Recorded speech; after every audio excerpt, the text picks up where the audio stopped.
hope so you all be doing great. Welcome to Al-Kazmi Academy. Hisab Kazmi this side your teacher. Students आज हम skeletal system of man का next topic start करने वाले हैं, that is और bone fractures. ठीक है, इस टॉपिक के अंदर आप जो है वो बोन फ्रैक्चर्स को डिटेल में पढ़ेंगे. ठीक है, व्हाट आर बोन फ्रैक्चर्स, किस तरह से होते हैं, कि क्या क्या टाइप्स हैं, और फिर बोन रिपेयर के प्रोसीजर को हम डिटेल से डिस्कस करेंगे कि बोन किस तरह से रिपेयर होती है फाइनली नेचुरली. ठीक है, सो फर्स्ट ऑफ ऑल आपको ये पता होना चाहिए कि बोन फ्रैक्चर होता क्या है. ठीक है, फ्रैक्चर का नाम आपने कॉमनली सुना हुआ होगा. हाँ जी, फलाने की टांग फ्रैक्चर होगी, फलाने का बाजू फ्रैक्चर होगा, किसी का क्या होगा, किसी क्या. फ्रैक्चर बहुत कॉमन टर्म है. ठीक है, it's basically a medical term. ठीक है, फ्रैक्चर कहते हैं एक ऐसी मेडिकल टर्म को जो हम ब्रोकन बोन के लिए यूज़ करते हैं. टूटी हुई हड्डी के लिए जो मेडिकल टर्म यूज़ होती है इट्स कॉल्ड फ्रैक्चर. ठीक है, और बेसिकली ये होता कब है, जब बोन जो है उसके ऊपर फोर्स जो एक्सर्ट लग रही है, फिजिकल फोर्स जो लग रही है, एक्सटर्नल फोर्स लग रही है, वो बोन से ज़्यादा होती है. यानी इट्स सेल्फ बोन की जो कैपेबिलिटी है उसकी स्ट्रेंथ से ज़्यादा जो है वो फोर्स लग जाती है. तो फिर बोन जो है वो उसको विथस्टैंड नहीं कर पाती, उसको जो है यकीन से इंड्योर नहीं कर पाती, टॉलरेट नहीं कर पाती. जिसकी वजह से क्या होता है, सडन जो फोर्स अप्लाई होती है बोन जो है वो खुद से टूट जाती है. That is basically a fracture. ठीक हो गया. अब फ्रैक्चर होता क्या है मैं आप लोगों को क्लियर कर चुकी हूँ. It's a term for broken bone, यानी जब फोर्स एक्सटर्नल फोर्स जो कि बोन पे लग रही है वो बोन की स्ट्रेंथ से ज़्यादा हो जाए, इटसेल्फ बोन से ज़्यादा हो जाए, तो फिर बोन जो है वो ब्रेक हो जाती है, टूट जाती है. तो इट्स कॉल्ड अ फ्रैक्चर. ठीक है, और ये तब होता है किसी फिजिकल इंजरी के केस में हो सकता है, एक्सटर्नल फोर्स के केस में हो सकता है. ठीक है, या फिर किसी हाइट से पर्सन गिर गया तो हो सकता है, किसी एक्सीडेंट की सूरत में हो सकता है. Majorly it's because of physical injury, depends upon the condition के पेशेंट के साथ क्या एक्सीडेंट हुआ है. ठीक है, तो अब इसकी टाइप्स की बात करें तो 3 तरह की टाइप्स हैं इसकी. ठीक है, कॉमन टाइप्स की बात करें तो that is simple, compound and complicated fracture. ठीक हो गया. अब ये 3 तरह की टाइप्स होती हैं. हमारे पास ये डायग्राम इस तरह से दिखाया हुआ है, सिंपल और कंपाउंड. अब यहाँ पे आप लोग को ये क्लियरली समझ में नहीं आएगा. इसको समझने के लिए आपको थोड़ा सा जो है वो डेप्थ में जाना पड़ेगा, तब आपको क्लियर होगा कि होता क्या.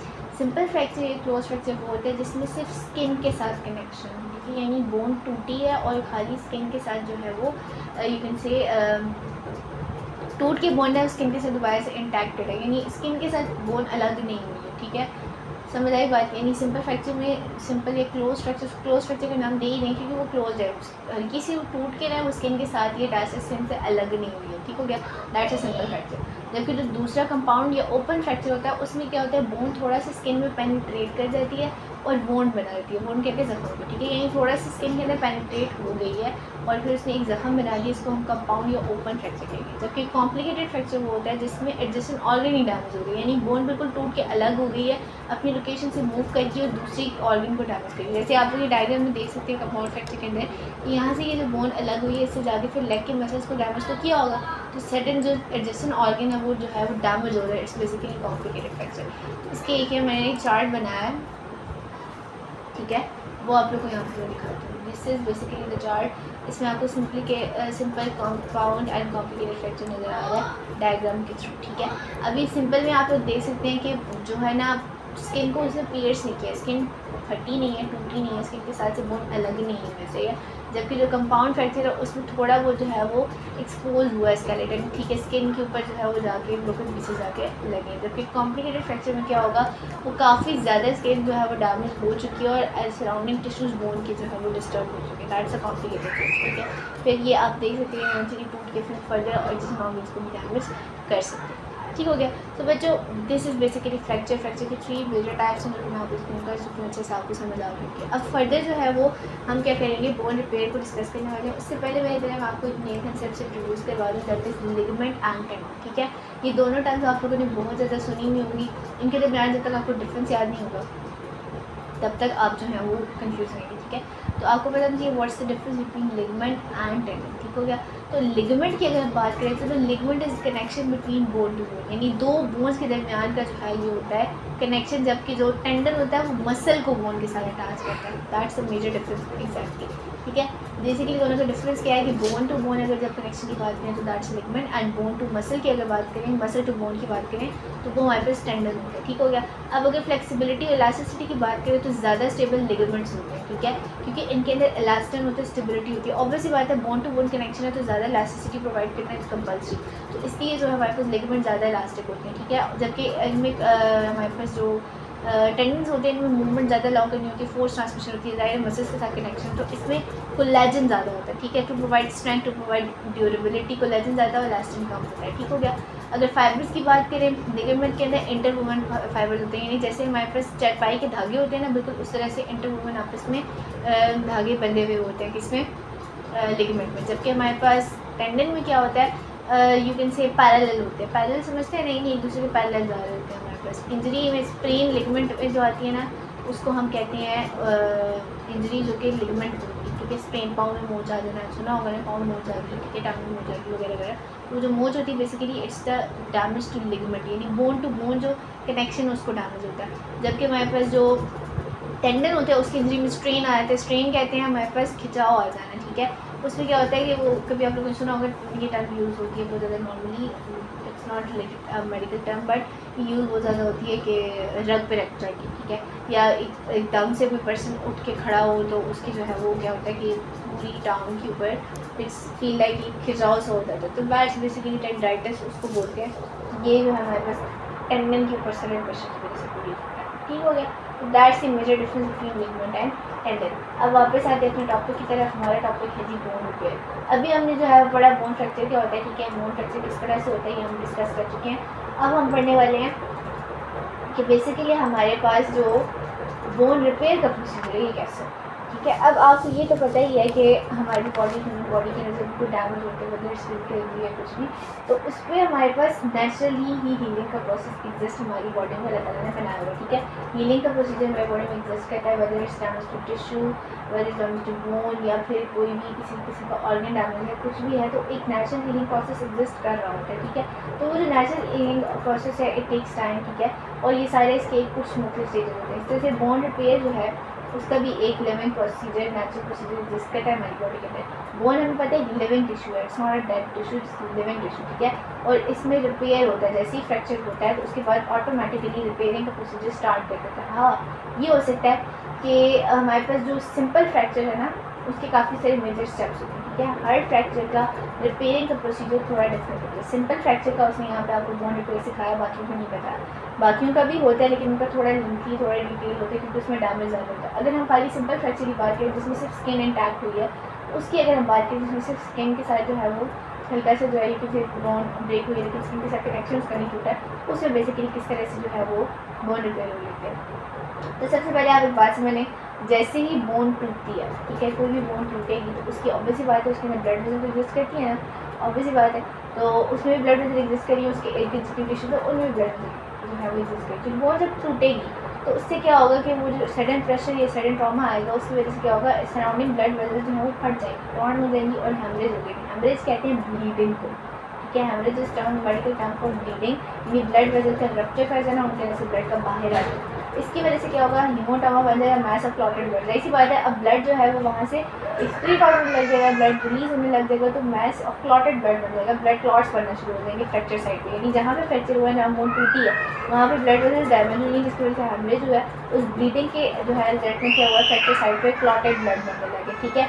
फिर क्या होता है, वो सेल्स, वही सी बात है, जब हेमरेज होगी, ब्लीडिंग हो रही है, तो जो हमारे पास जिन सेल्स तक ब्लड सप्लाई नहीं जा रहा है उनको न्यूट्रिशन नहीं मिल रही, ऐसी ही बात है। तो वो न्यूट्रिशन की डिप्रीवेशन की वजह से क्या होगा, उनकी डेथ में स्टार्ट हो जाएगी। किन मसल्स की और किन टिश्यूज किन सेल्स की, वो सेल्स जो कि फ्रैक्चर साइड पे जिनके ऊपर डैमेज हुआ है, ठीक है, तो वो जो है न्यूट्रिशन उनको नहीं मिलेगी, वो डाई करना स्टार्ट करेंगे और टिश्यू जो है उस जगह पे स्वॉलन, पेनफुल और इन्फ्लेम्ड हो जाएगा, यानी सूजन होने लग जाएगी, तकलीफ होगी उस जगह पे और इन्फ्लेमेशन स्टार्ट हो जाएगी। क्यों, क्योंकि वहाँ पे हमारे पास ब्लड क्लॉट बन चुका है, उन सेल्स तक प्रॉपर न्यूट्रिएंट्स नहीं पहुँच रहे, ब्लड सप्लाई नहीं पहुँच रहा क्योंकि ब्लड वेसल्स टूट चुकी हैं, ब्लीडिंग हो रही है, ब्लीडिंग स्टार्ट होगी, ठीक है।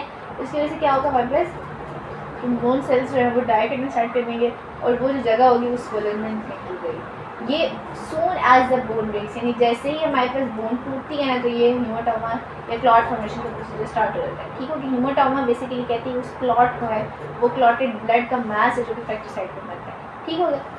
नेक्स्ट प्रोसीजर क्या होगा, अब कुछ दिनों बाद क्या होगा, फिब्रोकार्टिनिस कैलस फॉर्मेशन हो जाती है। अब क्या होगा, कुछ दिनों के बाद आहिस्ता आहिस्ता जब हमारे पास ट्रॉमा कम होगा, फिजिकल जो स्वेलिंग और पेन हो रही थी वो थोड़ी सी कम होना स्टार्ट होगी कुछ दिनों के अंदर, तो कुछ इवेंट्स होंगे जिसकी वजह से सॉफ्ट कैलस से फिब्रोकार्टिनिस कैलस बन जाएगा, ठीक है। अब होता क्या है, हीमोटोमा वो एरिया जहाँ पे मैस ऑफ क्लॉटेड ब्लड है वहाँ पे फैगोसाइट्स इन्वेट करेंगे। फैगोसाइट्स पता नहीं क्या होते हैं, इम्यून सेल्स होते हैं, ठीक है। वो क्या करते हैं, उस एरिया को इन्वेट करना स्टार्ट कर देंगी। वहाँ पे सही सी बात है, कुछ टाइम के बाद कैपिलरीज ग्रो करना स्टार्ट कर देंगी, ठीक है। ब्लड कैपिलरीज ग्रो करेंगी वहाँ पे जहाँ पे हेमाटोमा है उसके अंदर वो ग्रो करना स्टार्ट कर देंगी। उनकी ग्रो करने में क्या होगा, फैगोसाइटोसिस होगी। फैगोसाइट्स जो है वहाँ पे इन्वेट करेंगे और सेल डेब्रिस को क्लीन करना स्टार्ट करेंगे, यानी वो सेल्स जो कि डेड हो चुके हैं, न्यूट्रिशन ना मिलने की वजह से उनकी डेथ हो चुकी है, उन सेल डेब्रिस को वहाँ से क्लीन करना स्टार्ट करेंगे फैगोसाइट्स, ठीक हो गया। फिर क्या होगा, उस फ्रैक्चर की वजह से क्या होता है, हमारे पास जो पेरिओस्टियम है ना, हमारी जो पेरिओस्टियम वो है बोन की जो पेरिओस्टियम कवरिंग है वो डैमेज हो जाती है फ्रैक्चर की वजह से, ठीक है। और इससे क्या होता है कि न्यूमरस ओस्टियोब्लास्ट आते हैं।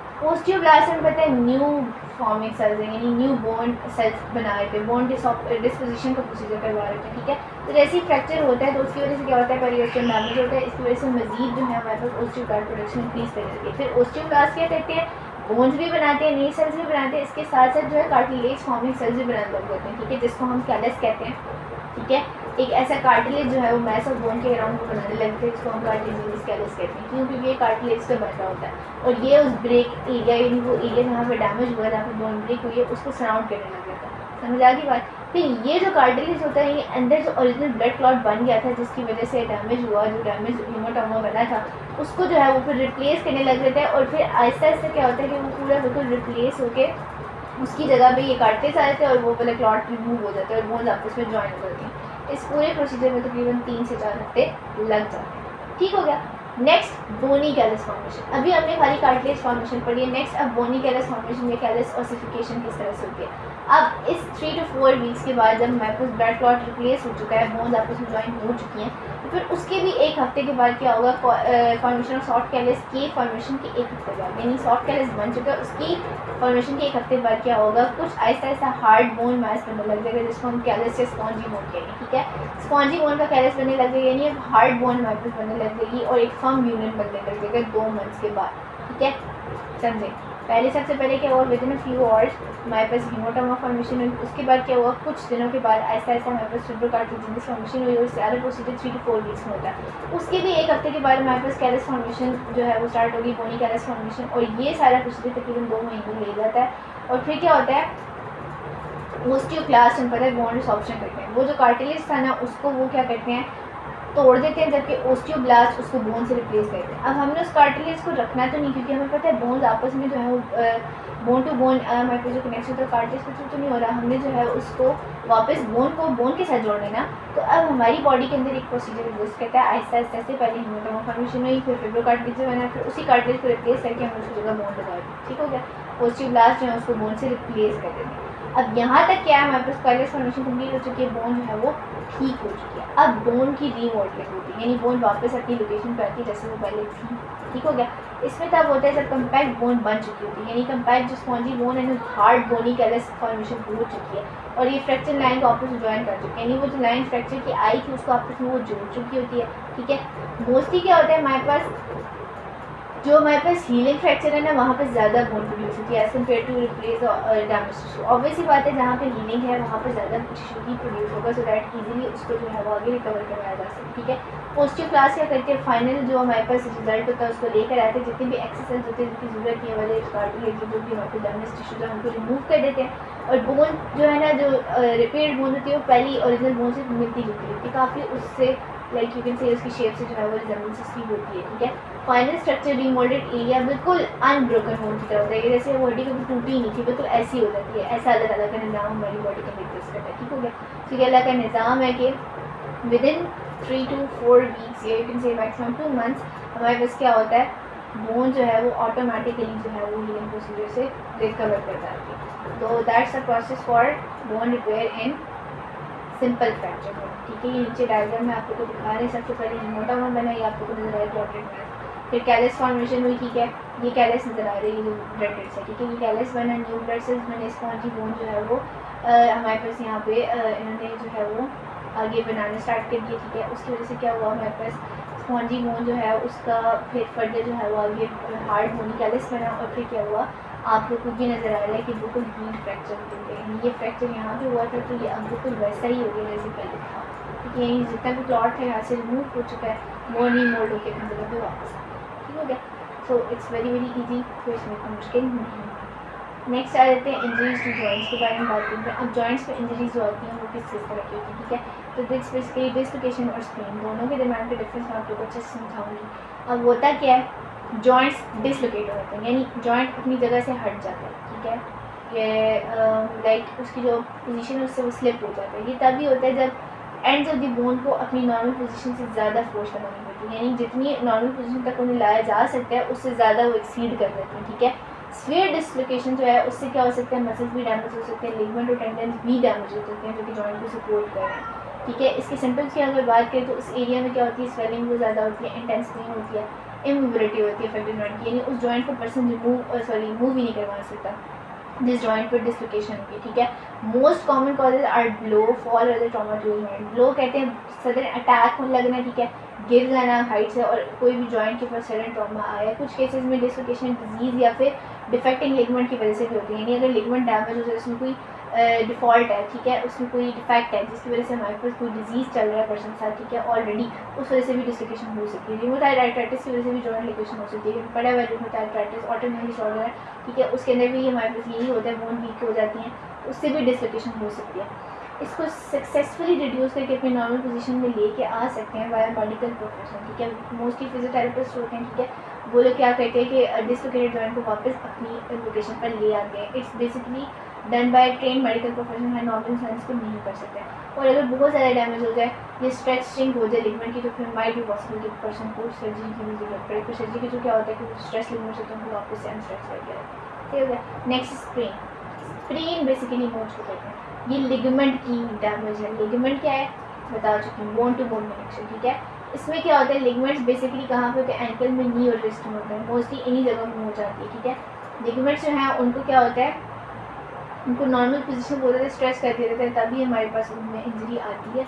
स्प्रेन जो है उसको रेस्ट किया जाता है, यानी जिस एरिया पे आपको मूव चाहिए उस एरिया को रेस्ट प्रोवाइड करता है, इमोबिलिटी प्रोवाइड करती है, उसको मूव नहीं करना, ठीक है। और इनको भी जो है वो आइस एंड फिजिकल थेरेपी यानी आइस पैक्स वगैरह लगाए थे, फिजिकल थेरेपी की जाती है पेशेंट को, ताकि उनका जो है वो मोच जो स्प्रेन है वो फ़ौरन से रिकवर कर जाए। इसके अलावा बैंडेजेस भी होते हैं, स्ट्रैप्स वगैरह भी रिकमेंड किए जाते हैं सो दैट सपोर्ट मिल सके और स्प्रेन जिस एरिया में आया है, जिस लोकेशन जिस पॉइंट में आया है उसको मूव न कराया जाए सो दैट वो जल्दी से रिकवर करें, ठीक हो गया बच्चों। नेक्स्ट अब बात करते हैं first aid treatment for disorder of skeletal. अब अगर कोई स्केलेटल डिसऑर्डर आ गया, यानी कोई फ्रैक्चर हो गया, कोई हादसा किसी के साथ हो गया, तो उसमें फर्स्ट एड ट्रीटमेंट हम क्या ले सकते हैं, ठीक है। अब होता ही है फर्स्ट जो प्रॉपर एड होती है ना, it really depends upon the complete recovery chances, ठीक है। कोई भी केस हो, इट नजर नहीं कि खाली बोन फ्रैक्चर की बात है, मेडिकल साइंस के अंदर हमारे पास जब भी पेशेंट के ऊपर कोई भी किसी किस्म का एक्सीडेंट होता है, कोई भी इंजरी होती है, तो उसमें जो उसको फर्स्ट एड प्रोवाइड की जाती है वही डिपेंड करती है कि पर्सन कितनी जल्दी रिकवर करेगा, ठीक हो गया। अब स्पेरिटी और बोन फ्रैक्चर की अगर हम बात करें तो वो उनके अफेक्टेड पार्ट और डिमांड पे भी डिपेंड करती है कि किस एरिया पे जाकर वो लगा है, ठीक है। इसके अलावा कौन सी उसकी कॉज थी, इस चीज़ पे ये चीज़ डिपेंड करती है, ठीक हो गया। अगर आपको नजर आए किसी पर्सन का जो है वो फ्रैक्चर बोन होगी, बोन फ्रैक्चर होगी है, उसकी डिसलोकेट हो गया, तो आपने क्या करना है, वो जो एरिया जहाँ पे उसको पेन हो रही है आपने उसको चेंज करने की कोशिश नहीं करनी है, या उसको दोबारा से जो है वो जोड़ने की कोशिश नहीं करनी है, उसको मूव नहीं करवाना है, आपने उसको इमोबिलाइज कर देना है, यानी वो एरिया फ्रैक्चर जो है उसको मूव करने से आपने उसको रोक देना है, ठीक है। इसको एक प्रोफेशन तक ही रहने जो कि एक प्रोफेशन ही कर सकता है, आपने खुद से जो है वो डॉक्टर नहीं बनना है, आसान अल्फाज। फिर क्या होता है, अगर पॉसिबल हो तो आई से कोल्ड पैक उस इफेक्टेड एरिया पर लगा दे सो दैट स्वेलिंग ना हो। इसके अलावा जो विक्टिम है, जिस पर्सन को लाइक से फ्रैक्चर हुआ है, आपने उसको उस पोजीशन पर लेकर आना जहाँ पर वो कंफर्टेबल है, यानी जिस एरिया में जिस पोस्चर में उसको पेन नहीं हो रही है। उसके अलावा उसकी अफेक्टेड एरिया को जो है आप सपोर्ट प्रोवाइड कर सकते हैं, ठीक है, यूजिंग स्लिंग्स एंड स्प्रिंट्स, यानी जो होती हैं हमारे पास सहारे होते हैं, उनको यूज़ करते हुए आप उसको जो है सपोर्ट प्रोवाइड करते हैं। और जो विक्टिम आपको बता रहा है उसकी बात को कोशिश सुनिए कि मुझे यहाँ पेन हो रही है, मुझे इससे दर्द हो रही है, मैं यूँ मूव करती हूँ तो मुझे दर्द हो रही है, मूव करूँगा तो यूँ दर्द होगी, तो उसकी बात को आपको सुनना है और ध्यान से उसकी बात पर अमल करना है। और अगर हिप या एंकल के लेग जॉइंट्स वगैरह में किसी में पेन हो जाए या मतलब किसी उसमें डैमेज हो तो फिर पेशेंट को जो है ट्रांसपोर्ट करने के लिए उस बाद एम्बुलेंस की जरूरत पड़ी, ठीक हो गया बच्चों। अच्छा, अब यहाँ पे मैंने क्या किया है, मैंने ना यहाँ पे एक चार्ट बनाया है डिसलोकेशन वर्सेस स्प्रेन, ठीक है, वो उसमें नज़र आ रहा होगा डिसलोकेशन वर्सेस स्प्रेन, ठीक है, यानी डिसलोकेशन और स्प्रेन के दरमियान क्या डिफरेंस है, तो हम पढ़ चुके हैं। डिसलोकेशन में क्या होगा, बोन जो है वो अपनी नॉर्मल पोजीशन से जो है वो हट जाएगी, जबकि स्प्रेन में स्ट्रेचिंग हो जाएगी, ठीक है, स्ट्रेचिंग होगी, टेयरिंग होगी लिगमेंट्स की अराउंड द जॉइंट, ठीक है, यानी हमारे पास इसमें क्या होगा कि स्ट्रेच प्रोवाइड होगा लिगमेंट्स की जॉइंट्स के अराउंड जो प्रेजेंट होते हैं उन पे जो है हमारे पास स्ट्रेचिंग प्रोवाइड होगी और इट माइट बी पॉसिबल वो टीयर अवे भी हो जाए। कॉजेज में बात करें तो सडन ट्रॉमा फॉल होता है इसके अंदर, ठीक है, डिस्लोकेशन के अंदर ब्लो या फिर कोई भी यू कैन से अचानक से गिर जाए पर्सन, ठीक है। और इसके बाद स्प्रेन में अगर बात करें तो इसमें सडन ट्विस्ट होता है, ओवर स्ट्रेचिंग और फॉल, यानी ओवर स्ट्रेच हो जाए, अचानक से ट्विस्ट आ जाए, ठीक है, या फिर गिर जाए पर्सन। स्ट्रक्चर में बात करें तो इसमें बोन्स होती हैं, ठीक है, बोन्स एंड जॉइंट, और इसमें क्या होते हैं हमारे पास लिगामेंट्स होते हैं, ठीक हो गया। नेक्स्ट सिम्टम्स की बात करें तो इसमें इंटेंस पेन होती है, विजिबल डिफिशिएंसी होती है, इमोबिलिटी होती है। इसके अलावा क्या होता है हमारे पास स्वेलिंग, ठीक है। तो ये सारी चीज़ें हमारे पास इसमें होती हैं, किसमें, डिस्लोकेशन ऑफ जॉइंट्स में। जबकि दूसरा होता है उसमें क्या होता है, पेन होती है, स्वेलिंग होती है, repeating movement but not bone, no bone displacement. इसमें बोन डिस्प्लेसमेंट यानी बोन अपनी जगह से मूव नहीं करती स्प्रेन में। आप लोगों ने दोनों में डिफरेंस याद रखना है। डिस्लोकेटेड जॉइंट क्या मतलब है, वो बोन अपनी जगह से स्लिप होती है, जबकि स्प्रेन का क्या मतलब है, कोई उसने लाइक अपनी जगह से स्लिप नहीं की है, बोन डिस्प्लेसमेंट नहीं हुई है, लेकिन डिफिकल्टी मूवमेंट में आ रही है क्योंकि क्या हुआ, स्ट्रेचिंग होती है। कॉमन साइड की बात करें तो डिस्लोकेशन जो है वो हमेशा शोल्डर या फिर हमारे पास नीज वगैरह में होती है, जबकि एंकल रेस्ट और नी में हमारे पास स्प्रेन होती है, ठीक है। डायग्नोसिस की बात करें तो फिजिकल एक्सरे से ये फॉरन से जो है पता चल जाता है कि डिस्लोकेशन हो गई है की, जबकि स्प्रेन जो है वो फिजिकल एग्जामिनेशन से आइडिया हो जाता है, यानी पर्सन को देख के अंदाजा होता है कि हाँ जी इसको हो जाती है, ठीक है। ट्रीटमेंट में बात करें तो बता चुकी हूँ, इमोबिलाइजेशन होती है, फिजियोथेरेपी होती है, सर्जरी अगर रिक्वायर्ड हो, ठीक है। और RICE इट्स स्प्रेन के लिए यूज होता है, it's basically rest ice compressor elevation, ठीक है। RICE राइस ये शॉर्ट फॉर्म है, रेस्ट आइस कंप्रेशर एलिवेशन, यानी रेस्ट पर्सन को प्रोवाइड करें, आइस थेरेपी दें, कंप्रेस करें उस एरिया को, एलिवेशन प्रोवाइड करें, उस जगह को उस लोकेशन से मूव ना करें, ठीक होगा। नेक्स्ट फिजियोथेरेपी और सडन केसेस में सर्जरी होती है। अगर बहुत ज़्यादा स्वेयर हो जाए, ठीक है, तो उसमें हमारे पास ये भी हो सकता है कि नर्व या ब्लड वेसल भी डैमेज हो जाए, ठीक है, डिस्लोकेशन में। और हमारे पास स्प्रेन में क्या होता है, ये मोस्टली लाइक लेस स्वेयर होता है, इतना स्वेयर नहीं होता बट पेनफुल होता है। Sprain as compare to dislocation में ज़्यादा पेनफुल होता है, लेकिन इसमें ऐसे डैमेज नहीं होता, जल्दी रिकवर कर लेता है, ठीक है। और अगर हम रिकवरी टाइम की बात करें तो वीक्स टू मंथ लग जाते हैं, स्वेरिटी पर डिपेंड करता है कि इसमें डिस्लोकेशन ऑफ जॉइंट्स में। और हमारे पास स्प्रेन में भी यही केस है कि डेज टू मंथ लगते हैं इफ स्क्वायर, ठीक है।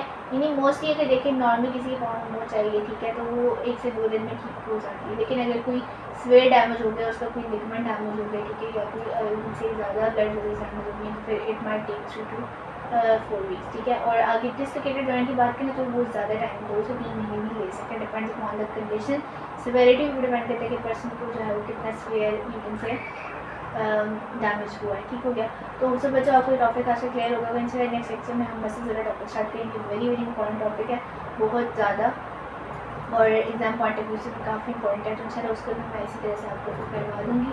अभी आज के लिए इतना, या आज के लिए हमारा इतना ही है। इंशाल्लाह नेक्स्ट लेक्चर में इसको स्टार्ट करेंगे और चैप्टर मेकअप करते हैं फिर, और नेक्स्ट चैप्टर को मूव करेंगे इंशाल्लाह। I am trying my best to help you guys. If there is any sort of confusion आप लोग कमेंट सेक्शन में पूछ सकते हैं, इंशाल्लाह मैं वहाँ पे आंसर कर दूँगी। इसके अलावा अगर आपको चैनल पर न्यू है तो आप उसको सब्सक्राइब करें, इस लाइफ पर कोई भी नहीं वीडियो आया तो उसको मिस ना करें। इंशाल्लाह आप लोगों से नेक्स्ट लेक्चर में मुलाकात होगी, तब तक के लिए अल्लाह हाफ़िज़।